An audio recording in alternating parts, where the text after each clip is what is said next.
આપણો first round complete થઈ ચૂક્યો છે. ઓકે, હવે આ રાઉન્ડમાં લાસ્ટમાં આવ્યું છે સિંગલ ક્રોશે અને આપણે રાઉન્ડ સ્ટાર્ટ કરેલો સિંગલ ક્રોશે પરથી. સો હવે જે સિંગલ ક્રોશે છે એના પર આવશે લોંગ સિંગલ ક્રોશે. ઓકે, સો આપણે ફર્સ્ટ સ્ટિચ લઈએ,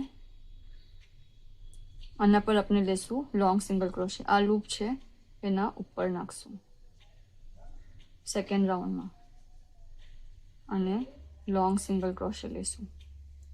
સો આ રાઉન્ડનો આપણો ફર્સ્ટ છે. ફર્સ્ટ સ્ટિચ પર આપણે માર્કિંગ કરી દીધી છે. ફરીથી હવે જે લોંગ સિંગલ ક્રોશે છે એના ઉપર સિંગલ ક્રોશે આવશે. બેક લૂપમાં લેશું સિંગલ ક્રોશે.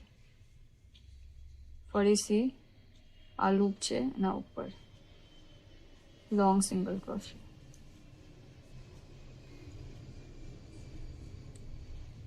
લોંગ સિંગલ ક્રોશેના ઉપર આવશે સિંગલ ક્રોશે, બેક લૂપમાંથી લેશું.